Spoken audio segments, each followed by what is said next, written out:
Happy Friday. Happy Friday, whatever part of the world you in.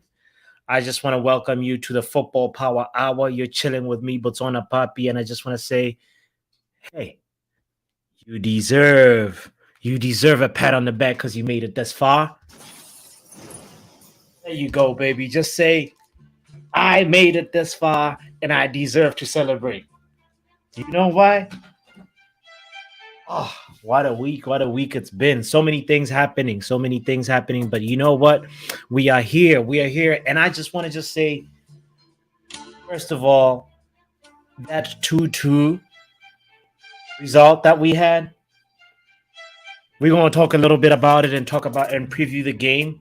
Manchester United is going to Elland Road this time to play Leeds United, the return fixture. And we're going to talk about the other thing that came out this week, the fact that the Super League, the European Super League, is back.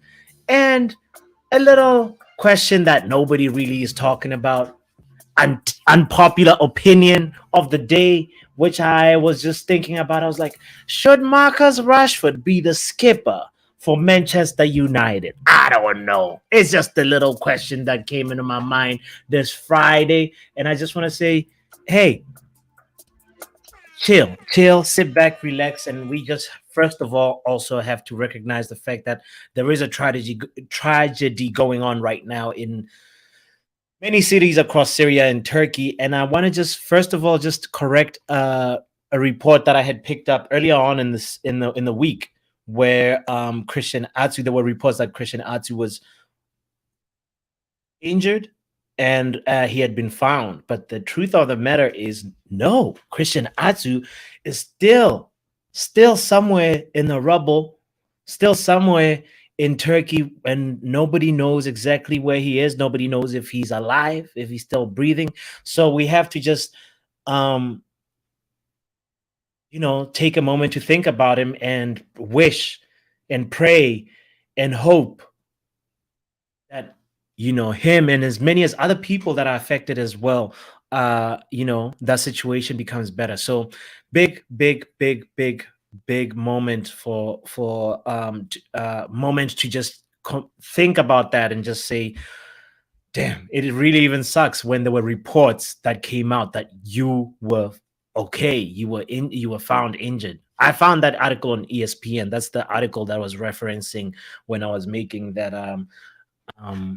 when I was talking about that. But anyway, his name has been trending on Twitter, and also Eddie Howe was asked about him in his press conference this morning. So we know for sure that he has not been found, and we really hope that him and his family are comforted, because it has to really be horrible if you're a family knowing that your son is overseas somewhere and in a natural disaster that nobody can do anything about. That is really something so unthinkable to think about. Anyway, let's go back to the football now and just say, so Manchester United pretty much hosted. They played a home game versus Leeds United on Wednesday, and Manchester United unfortunately could not conjure a result other than a draw. Very disappointing, but the fact of the matter is, when you look at it, the team was able to fight back from two horrible false starts, which is also going to make the preview for this game even harder, because Ten Hag pretty much had a team that received instructions, went onto the pitch and fumbled at the beginning, went back into the drawing board, received more instructions, went onto the pitch, fumbled on the second half, at the beginning of the second half, and conceded another goal. So it's actually, in my opinion, one of the biggest tests Ten Hag has ever faced at Manchester United, tactically. Not in spectacle, not in the fact that, it's this manager. No, it's a tactical test where a lot of things that he has been advocating are now actually going to be put to the test. Is it that meritocracy thing? Is it the fact that, you're going to put some trust on the lineup that you had and pick them again, and hope that this time they have learned from their mistakes? You have had time to train and correct those mistakes or preempt those mistakes? What is it going to be now, Ten Hag? We are really going to find out. And the other thing that we have to talk about is the fact that this, we've heard about new manager bounce, but this one was a no manager bounce because Leeds, as far as I know, do not have a manager. They had a team of 3 men that were pretty much conferring. It was a democracy. They were pretty much consulting each other for every substitution. They had to make 2 in-game substitutions, unanticipated substitutions in the first half, and they would come together. Any tactical change that would come together. So it's actually very, very unfair on Ten Hag to have 3 minds versus 1. But also at the same time, it's one of those where, on the flip side, you can say, Ten Hag, come on, you have a clear philosophy. There's not a lot of cooks at the in front of at the pot, So anyway, so now the question is, when we talk about the predicted lineup, it's going to be very interesting. But what I want to say is that Leeds also is going to be kind of like a little bit, if they actually maybe come up with another draw, or maybe, in the rare event that they win versus Manchester United, the board might just say, hold on a second, let's not rush into appointing a manager. This 3-man committee, it's Chris Armas, right? It's the under-21 manager and the other bloke that I'm forgetting his name.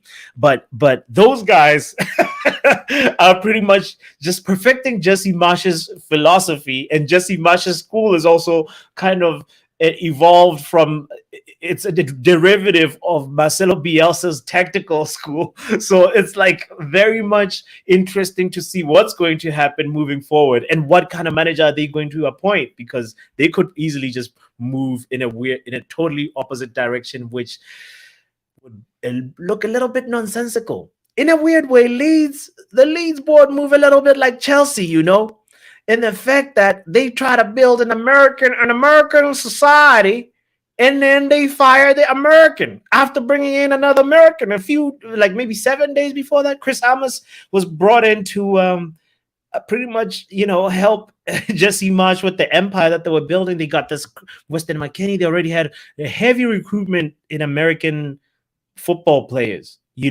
and it's just so weird that they just decided to change direction. Are they going to maybe try and bring Chris Armas into the fold? I don't know. But anyway, we're not going to focus too much on Leeds. We just want to just say, big shout out to you, Simon, for tuning in. I see you. Happy Friday, my friend. Simon says. I love when I say Simon says, because it's like the game Simon. But anyway, if City crashes, United and Newcastle get stronger. Ooh. If Manchester City crashes, United and Newcastle get stronger. I totally agree with you. It's literally one person out the merry-go-round for that top 4 position. I hope City crash. It's reckless for me to say, but I hope City crash. Big up to Liam in the building. Yo, power hour. Happy Friday, my friend Liam. Simon says, Tottenham is stupid to want Super League. They can't win nada. They can't win shit. Tottenham is another topic. Simon, because Tottenham, I have huge respect for the Tottenham, but the fact that they fired Mourinho and they, like just before the final, come on. I have lots of qualms about an organization that's run like that. That was some spiteful nonsense. At least let the man do the thing. He worked the team all the way to the final. How you going to do that? It's a weird one where I hope they never win. Just for that, and I have a soft spot for Mourinho. He wasn't even my coach, It's like, for any human being, how can you treat a human being like that? But anyway, let me focus real quick on what I wanted to just cover real quick and say, with the fact that I actually have a question for you guys. I want all the tactical merchants, all my friends that love to talk tactics. I got a question because this is gonna be a tactically tricky situation for Ten Hag. You're playing a team that you are pretty much, this is actually really rare in the Premier League to play back-to-back games in the Premier League, you can play a game when one is a league game and one is a cup game, but when it's back to back Premier League games, I don't think that really happens a lot. That's a unicorn of a fixture. So the fact is, Ten Hag now has a very, very tricky situation to face because his starting 11 didn't produce the best football, but there were members in the team when some members were in there and in certain positions, we started to look a little bit more cunning. Now it's like, are you going to start with our best look, or are we going to start with how we started? Because that's the team that you really put trust in. And what does it mean if you don't pick that same team? You know what I mean? But the thing about it is also, talking about same team, Sancho has to start. That's a fact that like we cannot run away from. I think the fact that he is now back. I mean, I want to also just feel like Sancho one time and just go to Amsterdam and go to Ten Hag's Airbnb and hit the coffee shop and come back revitalized and rejuvenated with a smile on my face. So I just want to say big shout out to Jadon Sancho. Let's just give Jadon Sancho some flowers because it's a Friday. Let's just give him some flowers. Look at that.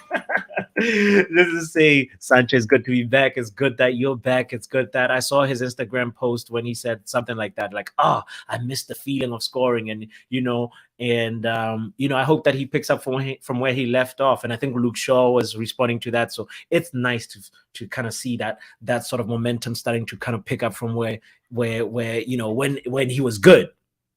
So I have lots of optimism and good thoughts and prayers for Sancho. But anyway, I see your comment. I'm gonna come to that comment real quick. Let me talk about the fact that I want to just drop this unpopular opinion and just say unpopular opinion alert.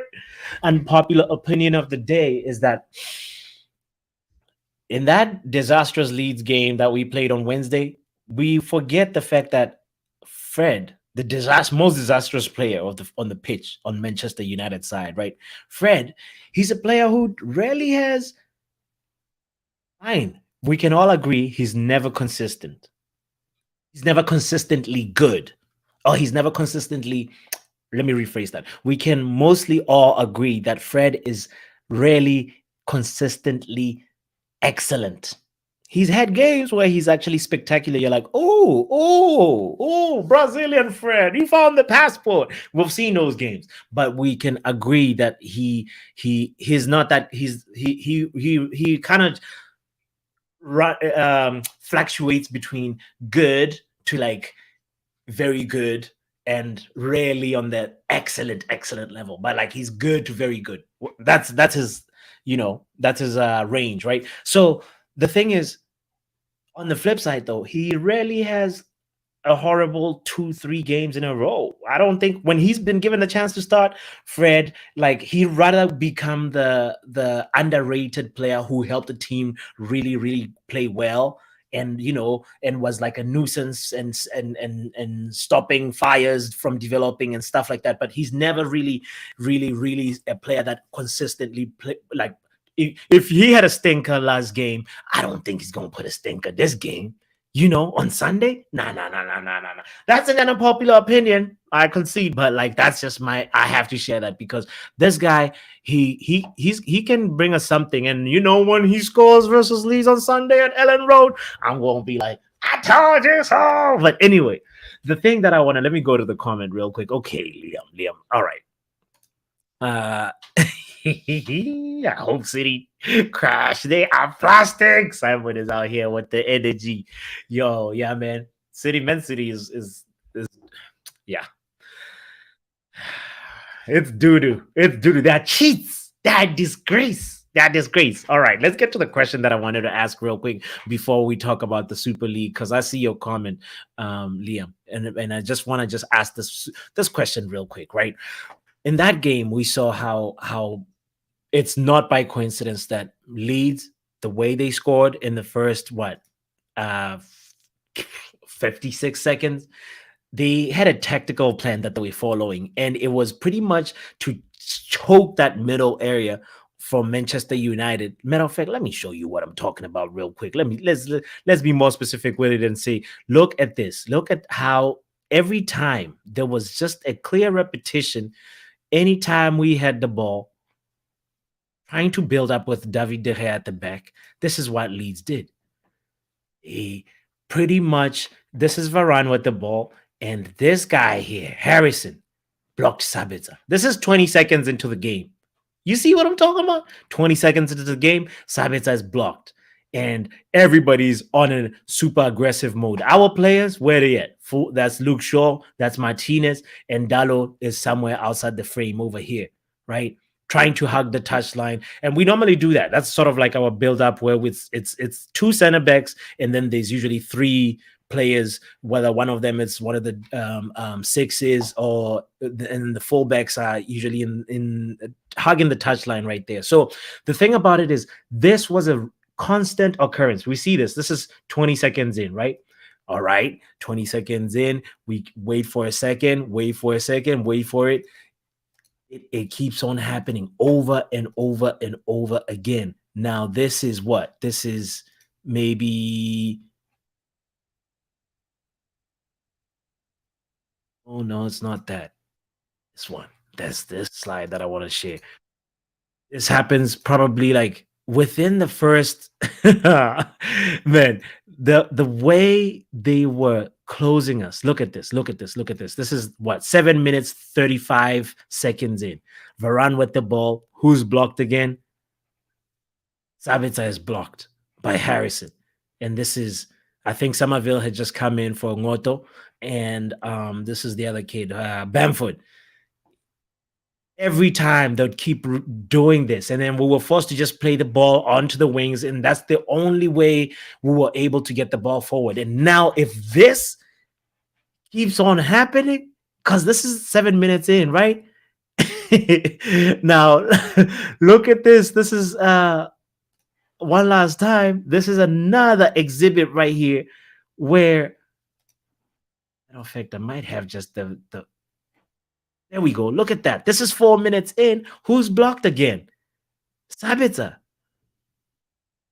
Now, if the plan is choke the passing lane to Sabitzer, and then Man United are forced into, you know what the fullbacks do? Elland was out there harassing Garnacho on the right, and he make sure that they're on the front foot. They cut all the passing lanes, and it was just pretty much block Sabitzer. And let's just look at how how we concede that first goal as we wrap up this point. Look at this.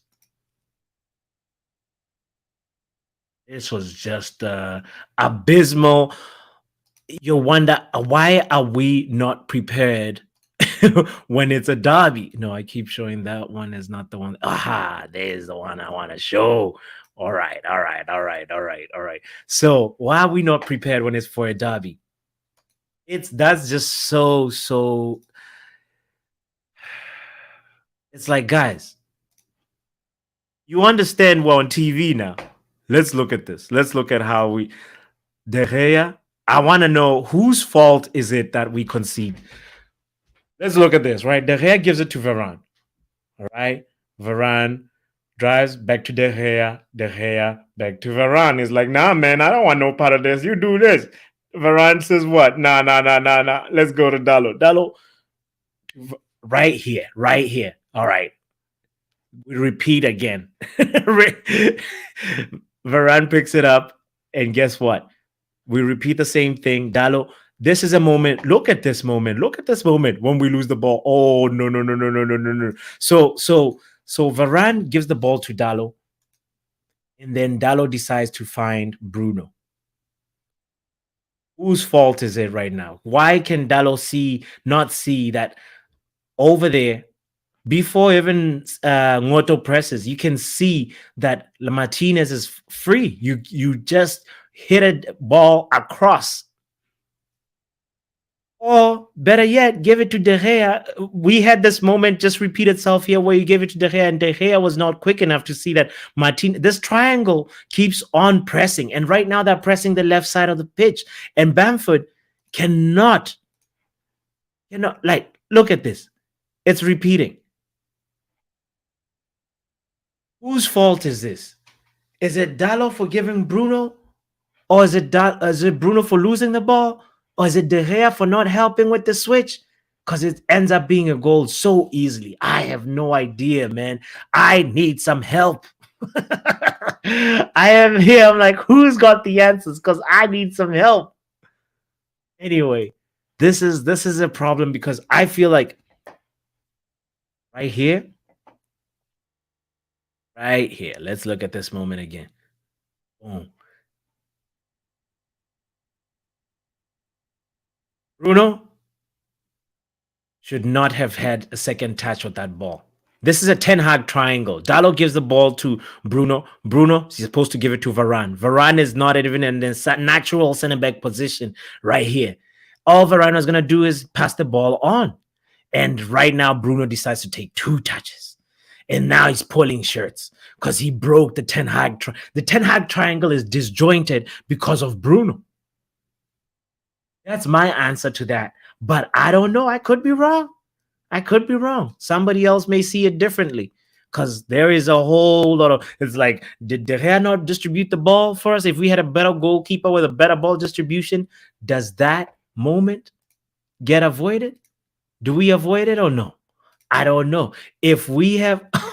Liam is like, all of them are to blame.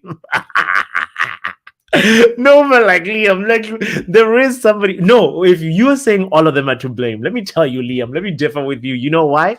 Because these are the words of the Eric Ten Hag post-match conference. He says, on that first goal we conceded in the first 56 minutes, right? 56 seconds.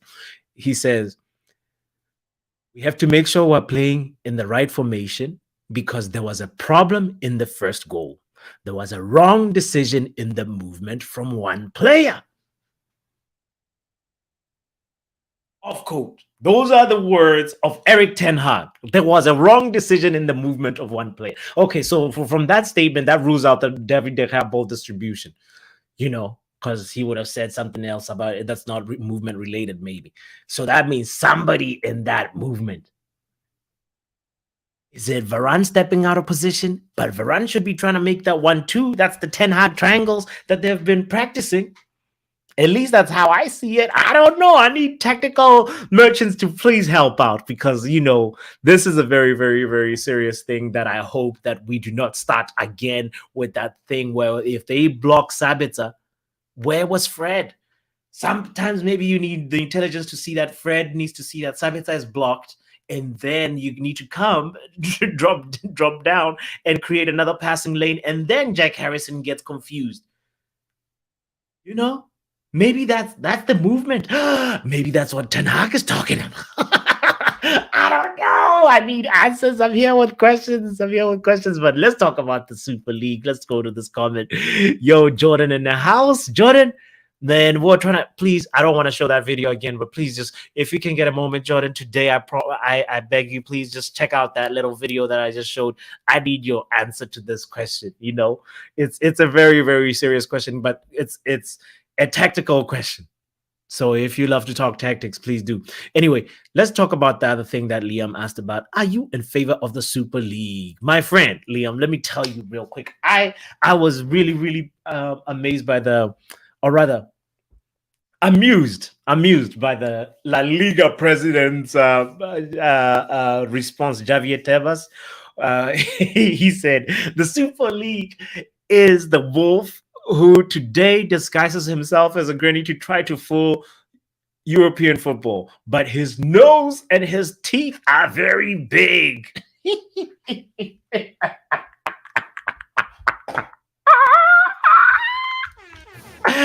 Oh my God. He said his nose and teeth are very big. I was so amused. I was just like, Mama, the Europeans are fighting amongst themselves. It's over money again. Bro, this is crazy. This is a crazy greed story where one...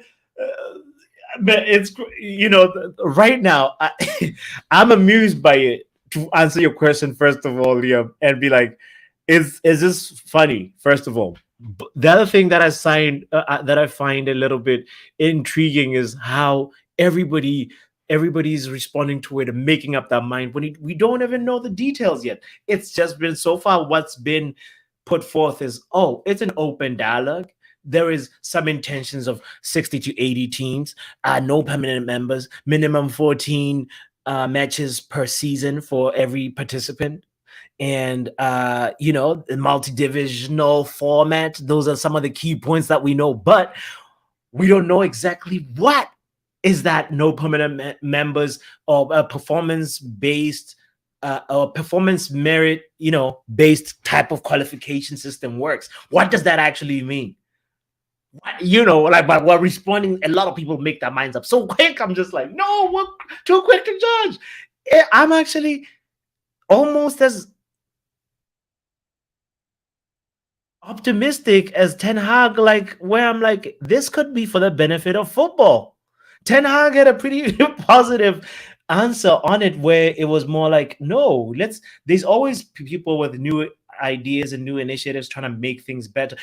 Here's the thing, Liam, look at it this way. If you are against, there are some people that are just traditionalists that don't want change, flat out. Those people, it's hard to talk to them, even though they buy an iPhone every 3 years or 2 years, or a new Android. There's a little bit like, but that's besides the point. So there is other people that are, looking at it from the perspective that, no, the Premier League is already to the big league, so why are you trying to make a super league, and then somebody else is going to form a mega league, somebody else is going to, you know what I mean? It's like there's a little bit of like a little bit of a threat to the monopoly that the Premier League already has on the rest of the football world right now, in terms of how the capitalist society works or is distributed right now. Like, if you look at the fact that the Premier League spending in January, how much it eclipses all the other European leagues, you'll be like, whoa, whoa, whoa, whoa, whoa, whoa, whoa, whoa, whoa, whoa, whoa, something fishy going on here. But the main thing is, so there is other people that are looking at it from the Premier League centric perspective, where they're feeling that monopoly is going to be threatened by other leagues, that are like, say, La Liga or whatever, the German league or whatever, the French league. And that perspective is fair too. It's like, all right, I see. You see people are going to just split your portion of the pie. You have the biggest slice of the pie. I see it, I understand it, but I'm more towards progress and trying to better things, trying to constantly improve, trying to constantly evolve. So what does that mean? I'm actually, I kind of would have liked it a little bit more if it was not a European if it was a world Super League. I'm actually tired of Manchester United versus Young Boys, or Manchester United versus Sheriff. I would rather watch Manchester United versus Boca Juniors, or Manchester United versus Orlando Pirates, or what's that team in the J1 league in Japan? Yokohama FM or something like that. There's like lots of other teams. There's lots of other teams that deserve Yokohama FM. That's the team that I was thinking of. There's another one called Kawasaki FC or something like that. But anyway, I'd watch Kawasaki FC versus Bayern Munich because it's a little bit fresh. It's a little different to me. That's just my honest opinion, my underground second unpopular opinion of the day. We're dropping unpopular opinions.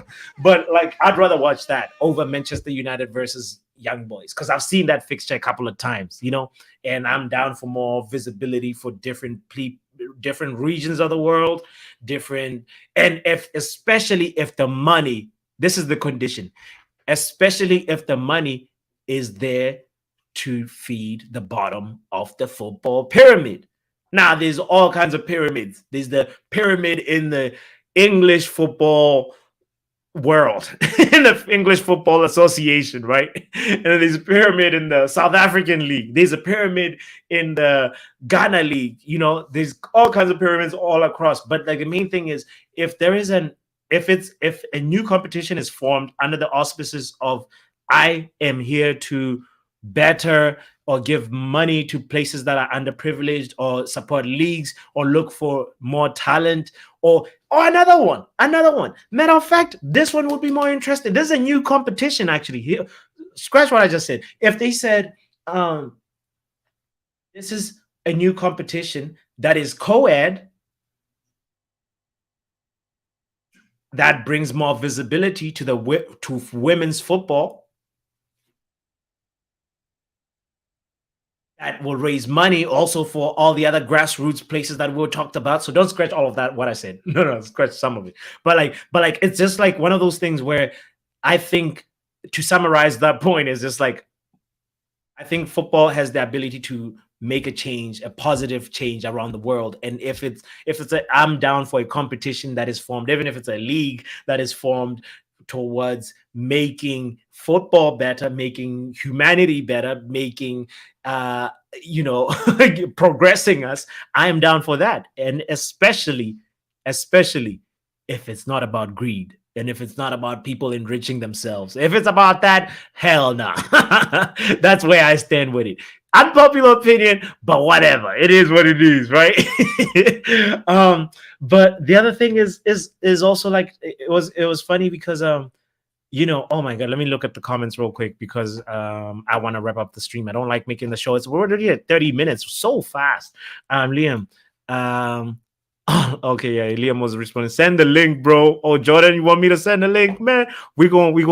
Okay, if I send the link right now, it's going to have to be a very concise thought. If you want to, yeah.